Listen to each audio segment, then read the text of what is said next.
estaremos tratando el tema, el tesoro de la casa de Dios. Y vamos a estudiar este tema en la vida de un rey llamado Josías. Y con él vamos a aprender mucho acerca de esto y que lo que sucedió en sus días se aplica muchísimo a nuestra situación actual. El tesoro de la casa de Dios. Nos encontramos entonces unos 638 años antes de Cristo para esta historia. Siempre me dicen, ¿usted estuvo ahí, pastor? En el tiempo de los reyes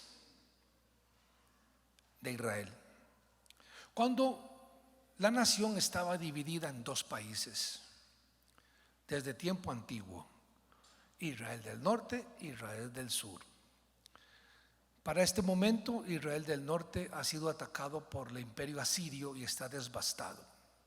10 tribus dispersas por el mundo y destruidas. Queda el reino del sur, y este rey Josías está en el reino de Judá, el reino del sur. Ambos reinos se apartaron del Señor de forma alarmante y calamitosa.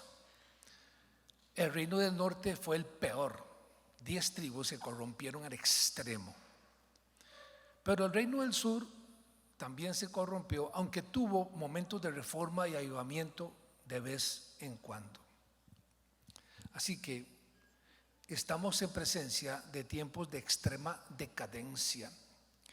En este momento, los reyes, el reinado de Judá, está influenciado por la enorme corrupción que hay alrededor y la confusión que existe.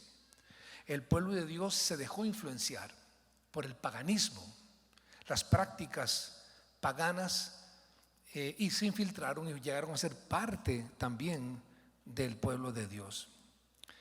Todo tipo de impiedad, todo tipo de idolatría, falsa adoración, superstición, injusticia, violencia, corrupción extrema, total ignorancia de la palabra de Dios. Igual, los mismos peligros que azotan a la iglesia en este siglo XXI. Muchas corrientes se nos han infiltrado, al igual que en Israel. Corrientes, por ejemplo, holísticas, donde pues está de moda en círculos intelectuales decir que debemos tomar de todas las corrientes, porque todas las corrientes, ideas, filosofías y religiones algo bueno deben de tener, dicen. Y entonces toman un poco de aquí, un poco de allá y mezclan el cristianismo. Esa es la moda. Bueno, estamos como en el tiempo de Pablo cuando predicaban Atenas, donde dice que los atenienses, los griegos, estaban ocupados únicamente en escuchar algo nuevo, algo novedoso para incorporarlo. Si es un nuevo Dios, pues venga para acá. Coleccionaban ideas, coleccionaban dioses y coleccionaban religiones. A todos le decían que sí. El nivel de corrupción de esas naciones era impresionante, lo cual es penoso, pero hay que mencionarlo. Tanto la parte moral como llegaban a extremos de sacrificar sus hijos a los dioses paganos. Los quemaban vivos, porque ese Dios les demandaba eso. Entonces, el llanto de los niños, decía, atraía la lluvia. Entonces, la ira de Dios se encendió contra el pueblo porque les envió profetas y profetas y profetas, pero no entendieron. Entonces, la idea era sacrificar los niños. Cualquier parecido con este siglo, pues no es mera coincidencia. Hoy sobre los niños se levantan muchas amenazas. La agenda mundial tiene en su mira destruir la infancia. Y esta agenda es terrible. Por ejemplo, en los diferentes congresos de las naciones, y este país no es la excepción porque ahí están ya las leyes puestas, tienen leyes contra los niños. destruirlos. Leyes, por ejemplo, de llenarlos de hormonas para cambiarles el sexo. Hacer cirugía a los niños de 4 años para cambiarles el sexo. Mutilarlos de por vida. Cirugías que no tienen retroceso. Mutilarlos. Están obsesionados con terminar con los niños. Aquí en este país hay un proyecto en la Asamblea Legislativa para eso, puesto por diputados que algunos votaron. 4 partidos se han unido en contra de los niños. Inclusive hay un proyecto que llaman que está dirigido a lo que llaman ellos prohibir las terapias de conversión. Es un nombre muy lindo. Todos lo pintan de unos nombres bellísimos. ¿Qué es eso? Prohibir que los niños se les enseñe la Biblia, se les enseñe a orar y adorar a Dios por la ley. Y quien pues violente esa ley, pues irá a la cárcel. Prohibir a los padres educar a los niños en el temor de Dios. Va a ser prohibido aquí, en este país. Ahí está el proyecto. No quiero dar nombres de diputados y eso porque echaré a perder la conferencia. Eso se lo digo aparte.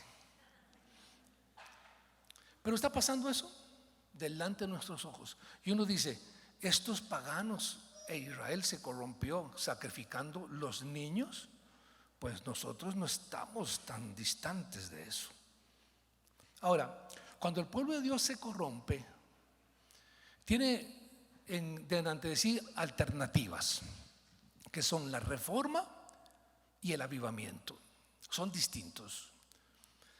La reforma es cuando un líder que está en la posición de hacerlo trae cambios en la sociedad, en la iglesia, reforma la iglesia, principalmente en la parte doctrinal, teológica, corrige la iglesia. Es una reforma. El avivamiento es la irrupción de Dios con su poder y su presencia, con toda su gloria en medio del pueblo. Es diferente y eso trae renovación y pues vitalidad. 2 cosas distintas. Posiblemente hoy en día la iglesia ocupe las 2 porque estamos bastante desubicados. Así que vamos a ver la historia de Josías. Este es un rey que comienza a reinar muy jovencito en medio de la corrupción más terrible. Tanto su abuelo como su padre se habían corrompido y no tenía un modelo. Solo su bisabuelo fue un hombre temeroso de Dios, el rey Ezequías, pero de ahí en adelante en su familia todo el mundo se corrompió. Y él entonces inicia su reinado muy joven. Y vamos a ver, su nombre Josías significa Dios sana o Dios el Señor traerá sanidad. Segunda Reyes 22, verso 1 y 2. Dice así la escritura. Voy a estar en Segunda Reyes 22 y 23. Este mismo pasaje lo va a encontrar en Crónicas, analizado un poco distinto. Cuando Josías comenzó a reinar era de 8 años. Es decir, es como tomar un niño que está ahora allí en la fiesta y decirle, ven acá, usted es presidente del país. Reinó en Jerusalén 31 años. El nombre de su madre fue Gedida, hija de Adaía de Boscat. Ahora, noten que el niño tiene 8 años cuando lo ponen de rey. Y todo su mundo alrededor es corrupto. Los reyes, los políticos de ese tiempo, solo los de ese tiempo, se corrompían muy fácil. Y dice, hizo lo recto ante los ojos de Jehová y anduvo en todo el camino de David su padre sin apartarse a derecha ni a izquierda. Note que aquí está diciendo que desde niño decidió hacer lo recto delante del Señor y andar en los caminos de David su padre. Cuando dice David su padre, ustedes ya conocen esto, no es que su papá se llamaba David ni fue el rey David, sino que su padre, su antecesor David, fue su tatarabuelo, o sea, pero se dice que él descendía de David. Ahora, en 2 Crónicas 34:3 lo dice así: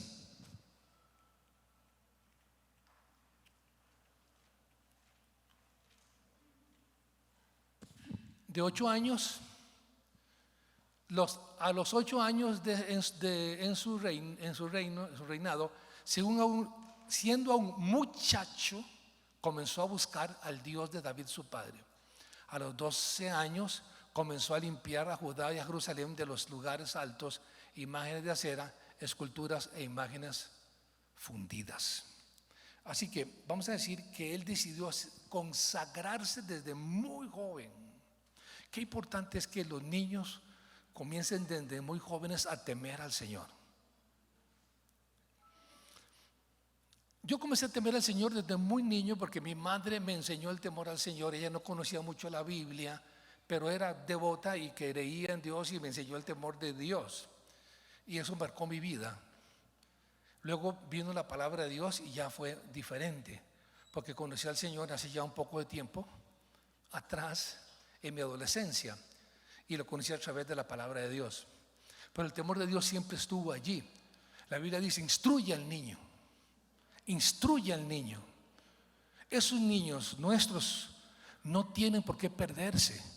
Tenemos que instruirlos, orar por ellos y guardarlos de toda la maldad que viene sobre el mundo, para que se conviertan en el remanente del Señor que dará testimonio a las naciones.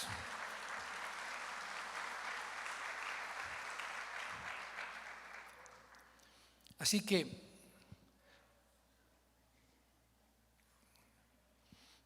comenzó un trabajo importante. Y dice aquí cómo inicia él. Bueno, en 2 Reyes 22, 3 al 7 dice así. Leo 2 Reyes 22, de 3 al 7. A los 18 años del rey Josías, envió al rey Safán, hijo de Azalía, hijo de Mesulam, escriba, a la casa de Jehová. Note que ahora ha pasado el tiempo, él se mantiene firme en su posición, en honrar al Señor, y ahora tiene un proyecto en mente. Dice que tiene que ver con la casa de Jehová. Y le dijo: ve al sumo sacerdote Hilcías y dile que recoja el dinero que han traído a la casa de Jehová, que han recogido del pueblo los guardianes de la puerta, y que lo pongan en manos de los que hacen la obra, que tienen a su cargo el arreglo de la casa de Jehová, y que lo entreguen a los que hacen la obra de la casa de Jehová para reparar las grietas de la casa. A los carpinteros, maestros, albañiles, para comprar madera y piedra de cantería para reparar la casa, y que no se les tome cuenta del dinero cuyo manejo se les confiare, porque ellos proceden con honradez. Aquí entonces él tiene prisa y quiere evitar toda la burocracia que siempre hay. Y entonces él dice: la casa del Señor está descuidada. ¿Se acuerdan del templo de Salomón con toda su gloria y todas sus maravillas, que era famoso mundialmente? Inclusive la presencia de Dios descendió allí y los sacerdotes tuvieron que salir del templo a causa de una nube de poder que había llegado. Pues ese templo ahora estaba descuidado, con grietas, goteras, las paredes rotas. Estaba en un abandono total. Y entonces el rey tiene en su corazón reparar la casa, pero él sabe que se han levantado unas contribuciones, unas ofrendas, y que están guardados en la tesorería, en el tesoro del templo. Y ese dinero estaba consagrado para ese fin, solo que estaba detenido, nadie hacía nada. Simplemente se acostumbraron a ver las cosas así. El deterioro era terrible, y para nosotros se aplica el deterioro espiritual. Puede ser que nos acostumbremos a nuestro propio deterioro espiritual. Grietas por un lado, grietas por otro. y estamos arruinándonos y ya lo vemos normal, porque lo vamos normalizando. Pero él dice, hay que hacer algo, hay que detener esa descomposición, vamos a reparar el templo, y ordena que vayan a buscar en el tesoro del templo las ofrendas que están guardadas allí y que son dedicadas a ese menester, y que ese dinero fuera dado a los que reparan el templo, a los que construyen el templo, a los que reconstruyen. Además agregó, désenlo y que ellos lo administren, lo van a hacer bien. Son gente que sabe lo que tiene que hacer. Ni siquiera pidan en cuenta de ese dinero, que terminen esa obra. Así que él fue con esa misión a hablar con el sacerdote y decirle que pusiera en acción el proyecto que está estancado y que reparen el templo. Así que tienen que comenzar a sacar toda la basura, porque estaba lleno de basura. Vamos a ver, cuando inauguraron ese templo vino la gloria, era impecable de oro, todo estaba limpio, brillante, pero ahora está lleno de basura, olía horrible, estaba abandonado. Y entonces el sacerdote recibe la instrucción, y el sacerdote Hilcías, el rey ordena que reparen ese templo. Es parte de la restauración de la nación. Hasta que no restauremos la adoración, el templo genuinamente, no va a haber restauración nacional. Vamos a levantar otra vez ese edificio bien. Así que se ponen manos a la obra y a botar la basura y recorrer por aquí, carpinteros por allá, escarbando aquello, y había de todo tipo de cosas, hasta ídolos guardados allí. Y tienen que comenzar a sacar todo eso. Pero sucede algo mientras están haciendo esto y buscando el tesoro, el dinero. Pasó algo impresionante. ¿Qué encontraron? Bueno, leamos el pasaje, verso 8 en adelante. Dice: entonces dijo el sumo sacerdote Hilcías al escriba Safán: he hallado el libro de la ley en la casa de Jehová. E Hilcías dio el libro a Safán y lo leyó. Bien, viniendo luego el escriba Safán al rey, dio cuenta al rey y dijo: tus siervos han recogido el dinero que se halló en el templo y lo han entregado en poder de los que hacen la obra, que tienen a su cargo el arreglo de la casa de Jehová. Asimismo el escriba Safán declaró al rey diciendo: el sacerdote Hilcías me ha dado un libro. Y lo leyó Safán delante del rey. Cuando el rey hubo oído las palabras del libro de la ley, rasgó sus vestidos. Es un acto interesante. Estamos entonces en el verso 11. El rey ordena buscar el tesoro, dinero, que está guardado para reparar el templo, pero se encuentran con otro tesoro que no esperaban encontrarse. Encontraron el tesoro que realmente estaba escondido y perdido, al punto de que el libro de la ley, estamos hablando de los 5 libros de Moisés, los 5 libros de Moisés, los libros de la ley, están guardados allí en un rincón abandonado. Y en la búsqueda del templo, por casualidad, oiga, sacan el rollo. No era un libro como tenemos nosotros, sino era un rollo largo, y había que desenrollarlo aquello. Y cuando ellos lo leen, dice: pero esta es la ley de Dios. Hagan que el rey sepa lo que encontramos. Fue por un tesoro y encontró otro. El verdadero tesoro de la casa de Dios es la ley de Dios que Él nos ha dado. ¿Cuántos alaban el nombre del Señor? Es la bendita palabra de Dios.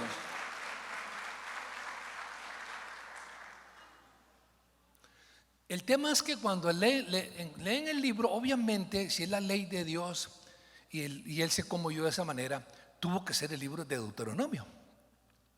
Bueno, cuando leen el libro de Deuteronomio, el rey queda impactado.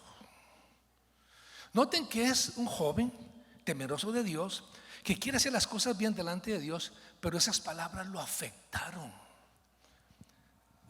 Algo le pasó en su corazón y hace el acto de indignación que se hacía en ese tiempo, y es romperse la ropa. ¿Qué es esto? Y él queda en su corazón quebrado de oír aquellas palabras potentes que leyeron allí. Y Deuteronomio tiene palabras, decía que si se apartaban tras los ídolos, tal idolatría, y abandonaban al Señor, tenían consecuencias terribles. Y esa parte él la escuchó. Y por supuesto el reino de Judá está perdido, están totalmente abandonando la ley de Dios. Pues vean, algo pasó en su corazón. Se humilló, rasgó sus vestidos. Al romper la ropa, él se está humillando, diciendo: oh Dios, ¿qué hemos hecho? Eso pasa en el corazón de una persona cuando realmente te acercas a la palabra de Dios con honestidad. Algo sucede en tu corazón, algo golpea tu vida. Algunas veces te va a corregir, pero drásticamente. Otras veces te va a traer consuelo y alegría. Otras veces va a corregir tus conductas. Otras veces va a entrar sanando tu corazón herido. El poder de la palabra de Dios. Alabe el nombre del Señor.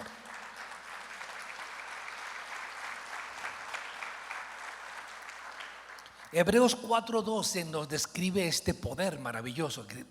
La palabra de Dios tiene propiedades, que es una palabra que a veces se aplica más a nuestro tiempo. Cualidades, virtudes. Usted le dice: este alimento tiene las siguientes propiedades. Tiene hierro, tiene magnesio, tiene esto. Tiene propiedades internas que van a beneficiarle a su corazón, a su cuerpo, a todo su ser. Pues la palabra de Dios tiene propiedades. Tiene alimento que tiene propiedades poderosísimas. Pues la palabra de Dios es viva. No es letra nada más, tiene vida.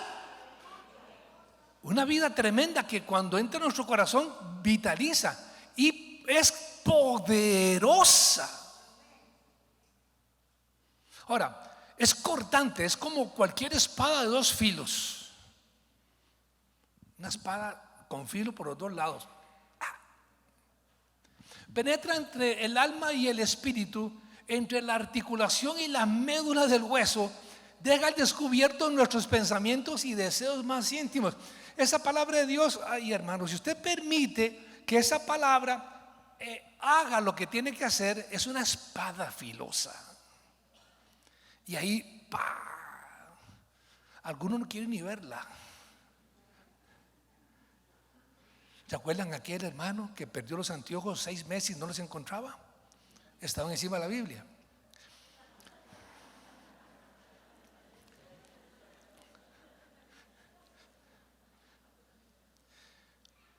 Tenemos que tener una dieta bíblica, que significa que algunas veces ocupo una ensaladita, otras veces alimento sólido, otras veces necesito filet mignon.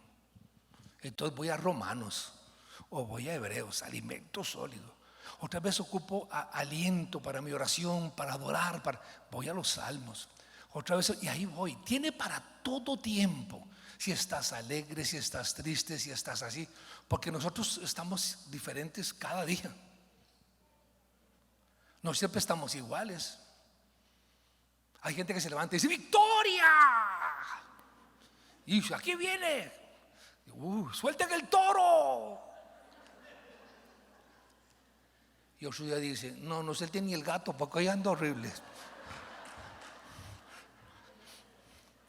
Pero así somos así. Yo no creo en las personas, perdón hermano, que dicen que siempre están iguales en pura victoria. Yo no creo en eso, hermano. No existen. No existen, son mentiras. Por eso usted ocupa la palabra de Dios todos los días, porque es frágil, es débil. Perdón que le diga, es torpe. Ya lo ofendí. Ocupa luz, ocupa camino. ¿Cómo se hace esto? Ocupa la palabra de Dios. Es viva, es eficaz, corta. Mire, tiene poder para liberar de pecados, de ataduras, de vicios. Usted comienza a buscar y comienza a liberarse, a liberarse. Libera de demonios. Bueno, y dice Salmo 19, tiene las cualidades, esas son las propiedades de la palabra de Dios y de sus cualidades. La ley de Jehová es perfecta. Dice, no hay nada perfecto en esta vida, es cierto, pero la ley de Jehová es perfecta. La ley de Jehová es perfecta.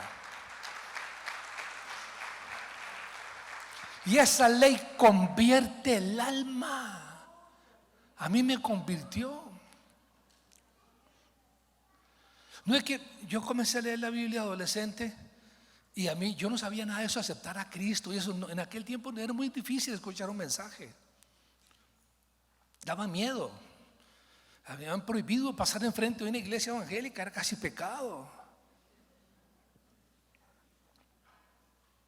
Así que eso de la oración, recibir a Cristo, yo no sabía nada de eso. Pero leía la Biblia y leía la Biblia. Y conforme leía, las ataduras iban yendo. Se quebraban los poderes infernales, se quebraba el poder del maligno.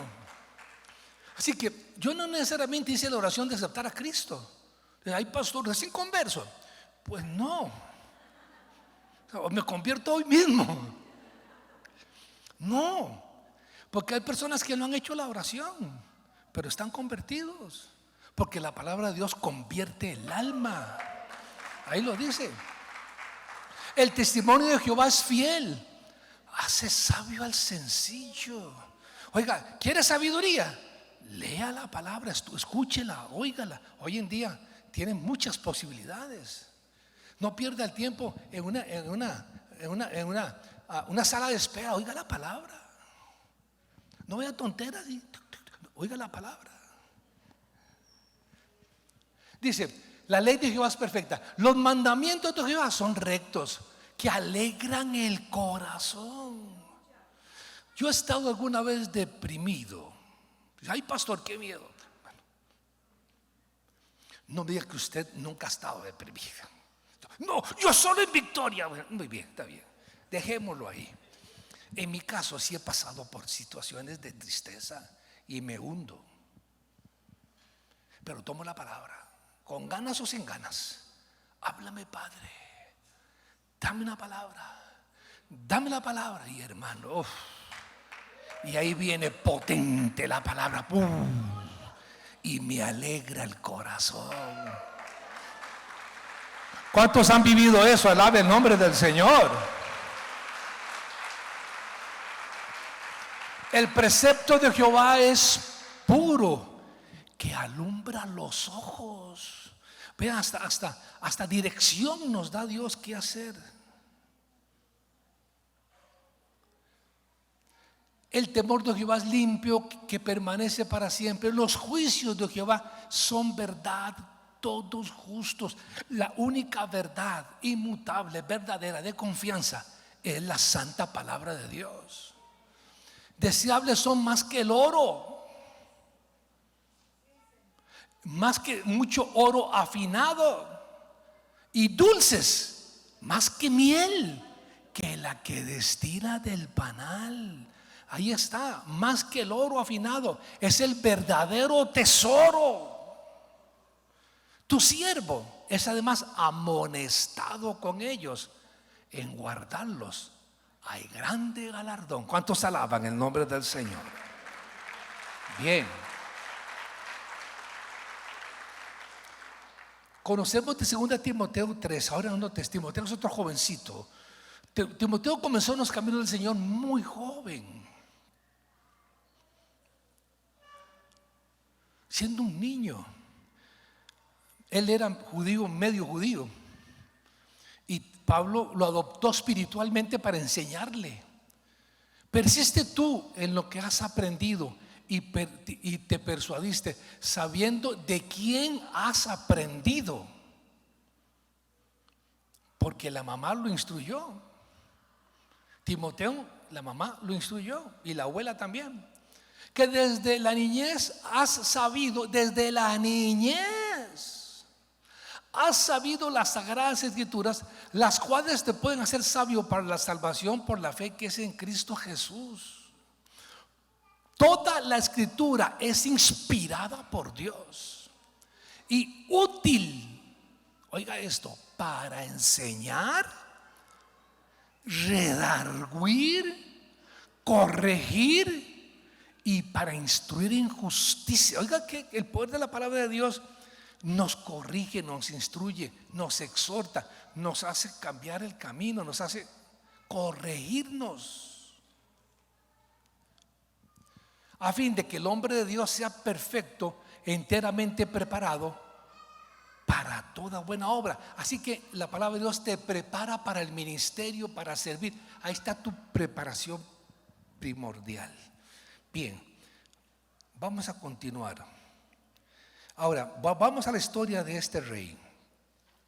En vista de que él entró en estas crisis frente a la palabra de Dios, él se pregunta: ¿qué va a pasar conmigo y nuestro reinado? Porque ahí dice unas sentencias terribles. ¿Será que me va a tocar a mí pasar por esto? Entonces él quiere consultarle a Dios. En aquel tiempo usted ocupaba un profeta que le dijera que era el plan de Dios. Así que en ese momento la más cercana era una mujer profetisa, no muy común en ese tiempo, pero era una mujer. Y entonces manda a buscar a la mujer para que le diga la palabra del Señor. Esta mujer de Dios tenía palabra para él. Bien, así que vean lo que sucede. Dice en Segunda Reyes 22:12 en adelante. Luego el rey dio orden a los sacerdotes Hilcías y a Ahicam, hijo de Safán, y a Acbor, hijo de Becaías, al escriba Safán y a Asaías, siervo del rey, diciendo: id a preguntar a Jehová por mí y por el pueblo y por todo Judá acerca de las palabras de este libro que se ha hallado, porque grande es la ira de Jehová que se ha encendido contra nosotros, por cuanto nuestros padres no escucharon las palabras de este libro, para hacer conforme a todo lo que nos fue escrito. Entonces fueron el sacerdote Hilcías y Ahicam y Acbor y Safán y Asaías a la profetisa Hulda, mujer de Salum, hijo de Ticva, hijo de Jarnás. Es importante eso. Usted dice: pastor, ¿por qué toda la descendencia aparece ahí, todo el mundo? Que era primo de tal, hijo de la mamá, del papá. Porque la Biblia quiere dejar claro que esto no es invento de hombres. Esas personas que estuvieron allí tenían papá, tenían mamá y tenían abuelos. A la mano del Señor, ahí pone todo eso. Dice: guarda de las vestiduras, el cual moraba en Jerusalén, en la segunda parte de la ciudad, y hablaron con ella. Fueron a buscarla al otro lado de la ciudad, a la profetisa. Ella le dijo: así ha dicho Jehová, el Dios de Israel: decid al varón que os envió a mí. Generalmente la profetisa o el profeta, desde que llegaban a consultar, ya tenía la respuesta antes de que le preguntara. Eso era señal de que Dios ya le había hablado. Bueno, dijo Jehová: he aquí, yo traigo sobre este lugar y sobre los que en él moran todo el mal de que habla este libro que ha leído el rey de Judá. Por cuanto me dejaron a mí y quemaron incienso a dioses ajenos, provocándome a ira con toda la obra de sus manos. Mi ira se ha encendido contra este lugar y no se apagará. Aquí esto es interesante, miren. Aquí hay algo, una sentencia. Ya Dios había sentenciado a Judá y no había retroceso. Es decir, la ira vendría, el juicio vendría, que vendrían utilizando un rey pagano llamado Nabucodonosor, rey de Babilonia, que era el instrumento que Dios traía para castigarlos. Entonces dice: ya no hay vuelta atrás, mi ira no se apagará. Y dice, y agrega: más al rey de Judá que os ha enviado para preguntarme a Jehová, diréis así: así ha dicho Jehová, el Dios de Israel, por cuanto oíste las palabras del libro y tu corazón se enterneció y te humillaste delante de Jehová, por cuanto oíste lo que yo he pronunciado contra este lugar y contra sus moradores, que vendrán a ser asolados y malditos, y rasgaste tus vestiduras y lloraste en mi presencia, también yo te he oído, dice Jehová.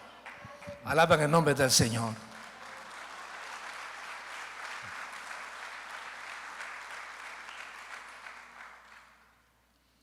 Note que la actitud del rey Josías, este joven, ante la palabra de Dios, se conmovió, lloró, se humilló. Dios había visto su corazón, de cómo él había sido tocado por la palabra, y Dios está reconociendo en él esa sensibilidad a la palabra de Dios. Entonces Dios le da una palabra, porque él se enterneció, se humilló, se conmovió, se dejó tocar, se dejó afectar por la palabra. Y entonces le dice así: por tanto, de aquí yo te recogeré con tus padres y serás llevado a tu sepulcro en paz. No verán tus ojos todo lo que el mal que yo traigo sobre este lugar. Y ellos dieron al rey la respuesta.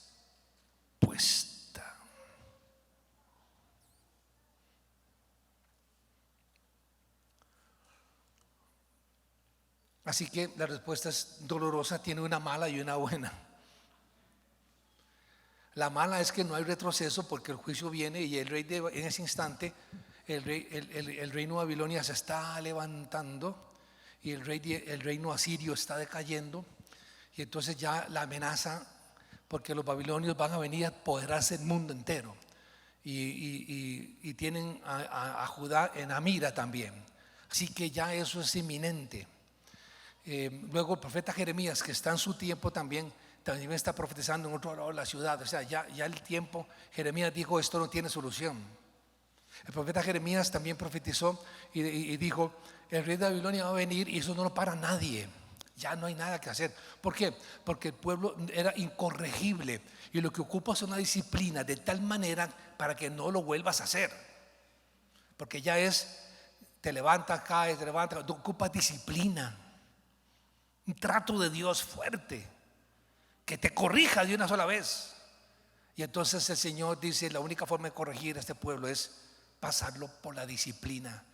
Y el rey de Babilonia va a venir y va a destruir todo esto, va a matar gente, va a quemar todo, se va a llevar cautivo. Esto va a ser una desolación total. Van a aprender la lección, y de aquí en adelante ni un solo ídolo va a haber en este lugar.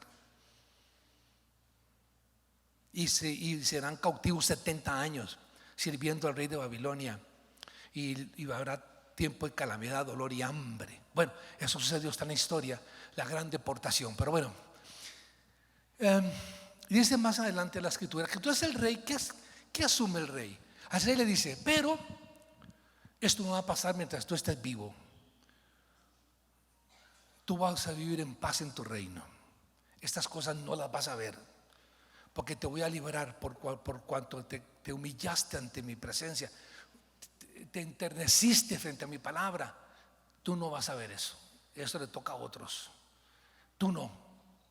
Entonces el rey escucha esa noticia. ¿Y qué hace el rey? ¿Qué hace con esa noticia? Vaya, y es aquí donde vamos a ver lo que se llama la reforma de Josías. Continuamos entonces en el capítulo 23. Ahora vamos al 23. Estamos en el 22, 23. Entonces el rey mandó reunir con él a todos los ancianos de Judá y Jerusalén. Vean la gran convocatoria. Subió el rey a la casa de Jehová con todos los varones de Judá, con todos los moradores de Jerusalén, con los sacerdotes, profetas, todo el pueblo, desde el chico hasta el más grande, y leyó, oyéndolo ellos, todas las palabras del libro del pacto que había sido hallado en la casa de Jehová. Así que hace una convocatoria, una asamblea de todo el pueblo, sus líderes, y lee: esto es lo que encontré, miren cómo Dios me habló, esto es lo que hay. Y leyó Deuteronomio. Bueno, Y poniéndose el rey en pie junto a la columna, hizo pacto delante de Jehová, de que irían en pos de Jehová y guardarían sus mandamientos, sus testimonios, sus estatutos, con todo el corazón y con toda el alma, y que cumplirían las palabras del pacto que estaban escritas en aquel libro. Y todo el pueblo confirmó el pacto. Aquí tenemos una actitud de consagración. Eso es bueno que lo haga cada creyente. De vez en cuando vas a tener que hacer una reconsagración. ¿Por qué? Porque, como le dije, el ambiente nuestro ahorita que está tan contaminado espiritualmente, que puede ser que vaya cediendo y cediendo y cediendo, y de pronto dice: ¿qué me está pasando? No, voy a comenzar de nuevo. Tengo que llegar al Señor y decirle: quiero andar en tus caminos rectamente. Y entonces vuelven al Señor. Eso le pasa a cualquier creyente, debería practicarlo. Bueno, entonces el pueblo entero confirmó el pacto de que iban a andar los mandamientos del Señor. Primero eso. Luego, más adelante, nos va a decir lo que pasó. Bien. Renuevan el pacto con el Señor, renuevan el pacto, renuevan el compromiso. Qué bueno es eso. Tal vez usted ahora mismo está necesitando renovar su compromiso con el Señor.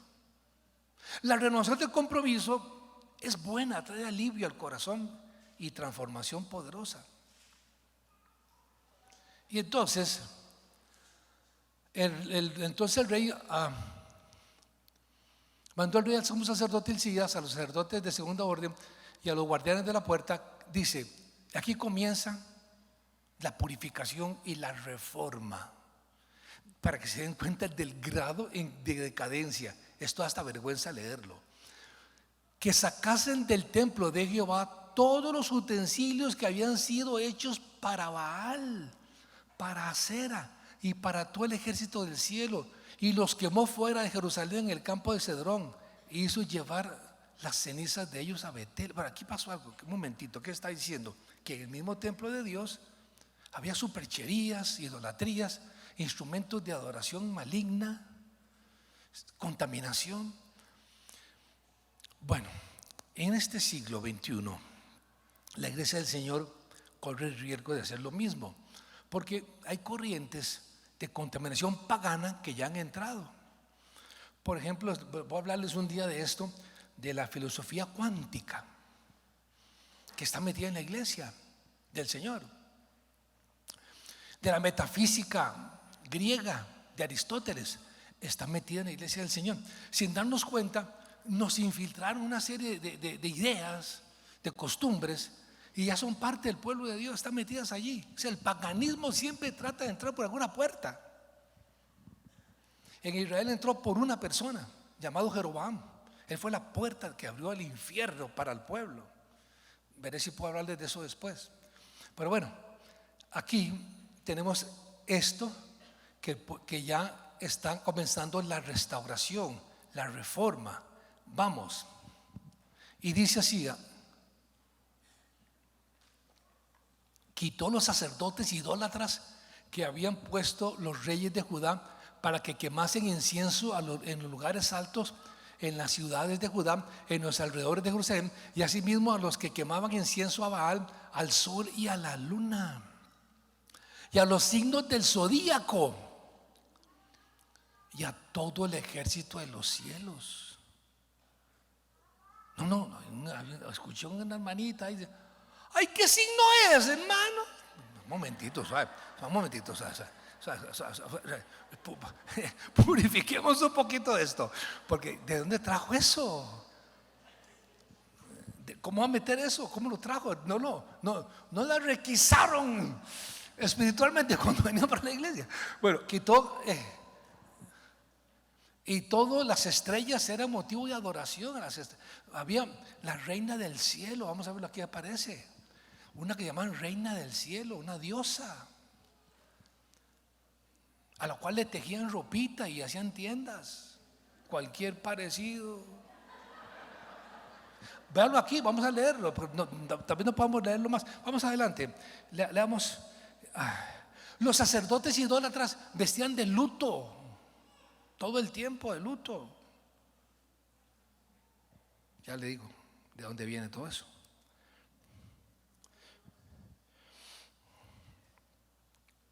Había lugares de prostitución idolátrica. Eso fue el tropiezo mayor de Israel. Que esas mujeres que le tejían a la diosa también eran prostitutas en el templo. Y él quitó esos lugares de prostitución idolátrica que por los cuales tropezaban los judíos en esto. Sigamos leyendo. El verso: hizo también sacar la imagen de acera fuera de la casa. Como que una imagen de acera en la casa de Jehová. ¿Qué hace una diosa? La imagen de una diosa en la casa de Jehová. La sacó fue a Jerusalén y al valle de Cedrón y la quemó. Ve cómo está radical. La convirtió en polvo esa imagen de esa de ahí, casi se me sale. Es una disculpa del caso. Y echó el polvo sobre los sepulcros de los hijos del pueblo. Dice, y bueno, además derribó los lugares de prostitución idolátrica que estaban en la casa de Jehová, en los cuales tejían las mujeres tiendas para cera. Hizo venir todos los sacerdotes de las ciudades de Judá y profanó los lugares altos donde los sacerdotes quemaban incienso, desde Seba hasta Berseba, y derribó los altares de las puertas que estaban en la entrada, la puerta de Josué, gobernador de la ciudad, que estaban a la mano izquierda y a la mano y a la puerta de la ciudad. Vamos. Pero los sacerdotes de los lugares altos no subían al altar de Jehová en Jerusalén, sino que comían panes sin levadura entre sus hermanos. Vamos adelante. Asimismo profanó a Tofet. Ese era un demonio al cual le daban culto, que está en el valle del hijo de Hinnom, para que ninguno pasase su hijo y su hija por fuego a Moloc. En ese Tofet, en ese ídolo de metal, algo horroroso sucedía. En las fiestas paganas, aquella cuestión terrible, perdición, calentaban esa imagen a fuego vivo y ahí ponían los niños a quemarse. Y ellos gozaban con los gritos de los niños. Ese era el culto pagano que entró en Israel. O sea, ¿dónde un pueblo puede caer tan bajo? Porque abandonaron la ley de Jehová y se dejaron contaminar por lo que está pasando alrededor. Para que ninguno pasase su hijo o su hija por fuego a Moloc. Dice más adelante. No, si esto da pena leerlo. También habían caballos, en los caballos consagrados al culto del sol.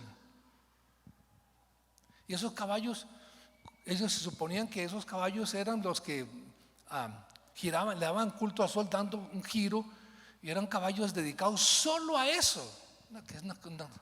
Vamos, sigamos con otro texto. Vamos a ver, quito eso. Derribó los altares que estaban sobre la azotea en la sala de Acaz, de los reyes de Judá habían hecho, y los altares que habían hecho Manasés en los dos atrios de la casa de Jehová. Y allí corrió y arrojó el polvo. ¿Cómo es posible que se permita una idolatría semejante y supersticiones en la casa de Dios? Así que el rey comenzó una limpieza de todo, comenzando por la casa de Dios, pero también fue a los lugares de idolatría y botaba y quemaba, botaba y quemaba, y se le fue un tiempo, se le fue años en eso. No fue de un día. Dedicó toda su vida a eso.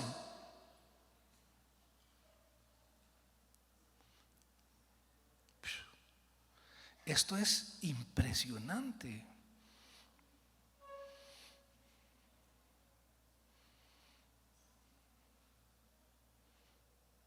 Verso 12, por tanto, 23, sí. Verso 12, sí. Y dice: 13. Profanó los lugares altos. Bueno, desde Salomón comenzó esta tortura para el pueblo, porque Salomón se casó con mujeres paganas, idólatras, supersticiosas, y lo corrompieron también. Vaya. Quemó estatuas, rompió altares, volvió por aquí. La historia sigue aquí que da realmente pena. Bueno, la cuestión es que, vamos a ver, voy a hacer una explicación acá. El rey estaba indignado y él sabía que vendría el juicio, pero él limpió a Israel hasta donde pudo limpiar. Esto le tardó tiempo. Santificó a Israel, pero tuvo que esforzarse mucho. Ahora, la obra de Dios en el creyente es una obra de santificación que dura tiempo. Yo quisiera, como algunos dicen, que de pronto, ¡pum!, ya santo, y ya para el resto de la vida. No, hay un proceso. ¿Por qué? Porque nosotros tenemos un historial mental, emocional, tenemos una herencia, Dios tiene que comenzar a trabajar con nosotros y purificarnos más y quita esto, quita lo otro. Eso no lo digas más, eso aquí, esa amistad no te sirve, esto no más, quita esto. ¿Por qué? Porque hay una trampa en ir cediendo. Por ejemplo, las ataduras que puede generar la tecnología son horribles. Esas ataduras pueden llevar a la gente a perderlo todo, familia, negocio. Hay personas que se consumen ahí, ya no tienen fondo, no hay forma de parar, siguen hundiéndose y más y más. Y el cerebro, una vez que le ha dado toda esa endorfina y se ha segregado todas estas hormonas, ya no les sacian, ahora quieren más profundo y más pecado y más y más. Y ya no tiene fondo, ya se hundió y va a caída libre, porque permitió que eso entrara.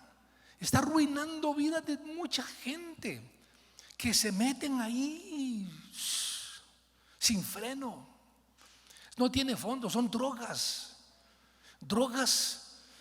cibernéticas que lo pueden arruinar todo en su vida. Eso hay que tenerle cuidado. Finalmente, el rey celebra una Pascua para celebrar la limpieza. Habían abandonado las fiestas judías. La fiesta de la Pascua es la fiesta primordial de todas las fiestas de Israel. La Pascua es la más importante. Entonces celebran la Pascua que tenían a tiempo de no hacerla, y hacen una Pascua nacional, una fiesta nacional, celebrando la Pascua como nunca en siglos se había hecho. Y hace la Pascua, porque la Pascua es liberación, es salvación, es sanidad. Recuerdan la salida de Egipto, etc. Es una Pascua grandiosa, como nunca antes, con alegría, con celebración. Celebran. El pueblo había abandonado la celebración y el gozo, estaban más distraídos en otra cosa. Y el rey muere de forma lamentable por un error. El faraón Necao subió por Israel, por el territorio de Israel, y estaba en Megido, en el norte de Samaria, parte norte, porque iba para Mesopotamia. Aunque Reina Valera dice a pelear, más bien iba a ayudar al rey de Asiria. El rey de Asiria había invadido el norte de Israel, lo había arruinado, pero ese imperio ya venía en decadencia y se está levantando el imperio de Babilonia. Así que le pidieron ayuda al faraón, y el faraón vino desde Egipto, subió desde el sur al norte, pasó por Israel, y en Megido él va a tomar desde ahí hacia el oriente, seguramente ahí pasando por las llanuras del Golán, y va a entrar a Siria y luego a Mesopotamia. Y entonces el faraón le dice a Josías: no vengo a hacer guerra contigo, yo voy a ayudar al imperio decadente ya de los asirios, porque se está levantando los babilonios, voy a ver si lo puedo apoyar, no quiero pelear contigo. Pero Josías se le metió, como dicen, entre ceja y ceja. Dijo: no, vamos a pelear. Como que no vengas, no pelees. Y salió a Megido él a pelear en el valle de Armagedón. Ahí fue donde pelearon, y allí hirieron de muerte al rey. Herido, lo llevaron a Jerusalén y allí murió. Se metió en una batalla que no era la suya. no escogió la batalla. Esa batalla no era para él. Y hay una gran enseñanza aquí: hay que escoger las batallas, porque a veces te estás desgastando en batallas que no son tuyas. No, Dios no te llamó a esa batalla. Se está desgastando en cosas que no te corresponden, y le das a cosas que te quitan vida, energía, que no tienen solución. Tú no vas a arreglarlas. No son tu batalla. Escoge tus batallas. Hay gente, como no tiene nada que hacer, andan buscando demonios como si no hubieran.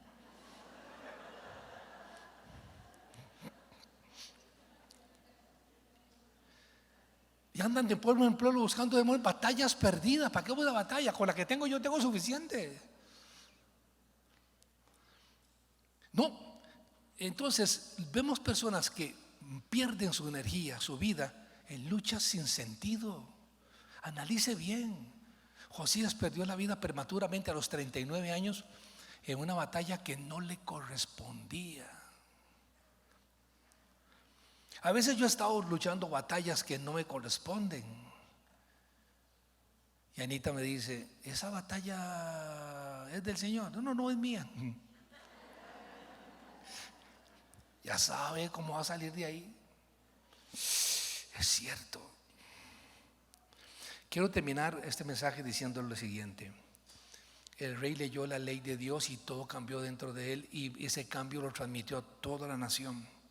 Renovó el pacto, purificó el templo, exterminó los ídolos, los sacó. Saque los ídolos de su corazón, tenga cuidado con eso. Eliminó los lugares de prostitución idolátrica, eliminó los sacerdotes falsos, los falsos maestros, falsa enseñanza. ¿Sabe por qué existen las falsas enseñanzas cristianas? Porque hay cristianos que les dan soporte económico a los falsos. Por eso existen. Ser falso es un gran negocio, porque la gente le va a dar dinero a montones, y se multiplican los falsos, porque sobra plata ahí. La gente le gusta dar donde está lo falso. Ahí dan sin miedo. Y donde está el vacilón, esta palabra, donde está ustedes vienen aquí porque no vinieron a escuchar que viene el cantante más famoso que cobra 1 millón de colones por canción. Porque aquí me han ofrecido cantantes que dicen: vienen cantantes, son 5 canciones, a 1 millón por canción. Digo, bueno, yo no sé si el pueblo estaría de acuerdo en que toda esa ofrenda, todo ese trabajo, tanto que cuesta para oír una canción, 1 millón de pesos. Son 5, lo coge, lo tomo, no lo dejo. No, yo no quiero eso. Que ustedes no vienen a escuchar a un cantante famoso aquí. Ustedes no vienen aquí porque hoy nos vamos a divertir con el último reggaetonazo. No, no han venido por eso. Usted no viene aquí porque aquí hay una exhibición de X o otra cosa. Esto no es un lugar de espectáculos cristianos. Aquí he venido a oír la palabra del Señor.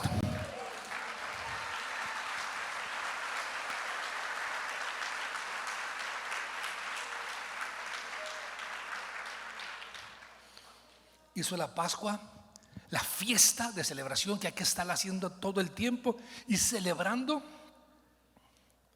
Les dije que Josías le tardó toda la vida a este trabajo. Puede decir algo duro. Tengo que terminar ya, pero lo voy a decir. Fue demasiado tarde. La profetisa le dijo: es demasiado tarde. Y aunque él entregó toda su vida a purificar a Israel, ya no había remedio. Y aunque hubo reforma, no hubo avivamiento. Es interesante, hubo reforma pero no avivamiento, porque no se registran, uno lee tanto Crónicas como Reyes, una conversión masiva donde la gente llegue y adora a Dios y se mete. No hubo esa experiencia espiritual de visitación de Dios, no la hubo. Faltó ese toque. Eso se aplica a nuestra vida personal. No vaya a ser que nuestro corazón se endurezca y sigamos cayendo y decayendo y cayendo y decayendo, y más, y eso no tiene fondo. Ahí vas. Es una advertencia para que hagamos un alto, para que el paganismo no nos consuma, y de que la palabra de Dios haga su trabajo en nosotros, cambiándonos, transformándonos, corrigiendo, santificando, animándonos, levantándonos cuando estamos caídos. La palabra de Dios es viva y eficaz. Gloria al nombre del Señor.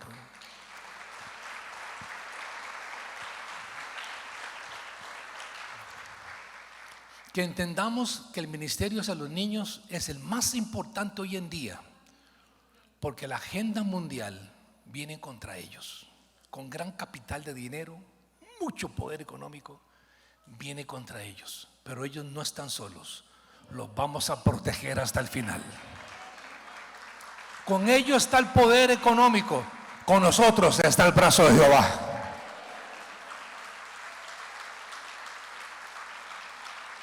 Con ellos está el poder político, con nosotros el poder del Espíritu Santo. Y vamos a pelear esta batalla hasta el final, porque nuestros niños serán niños para Dios, en el nombre de Jesucristo. ¿Alaban el nombre del Señor?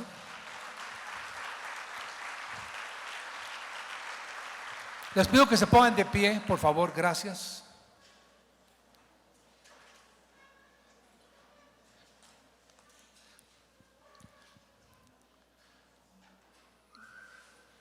Gracias por su paciencia. Padre, gracias te damos por tu palabra.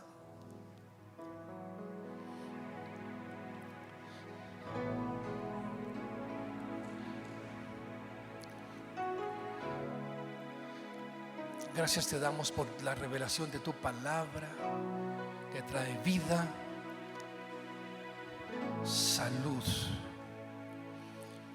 Y como Josías, su nombre significa traerá sanidad, así trae sanidad sobre nosotros por tu palabra.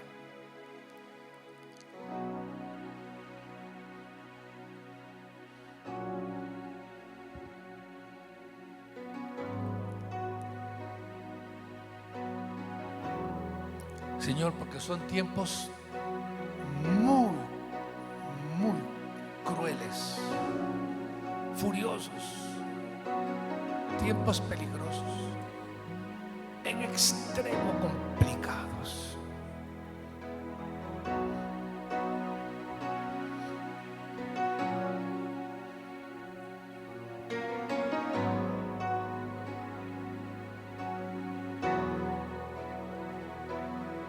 Así que pedimos fortaleza, ayúdanos y danos sabiduría para guiar a esta nueva generación delante de ti.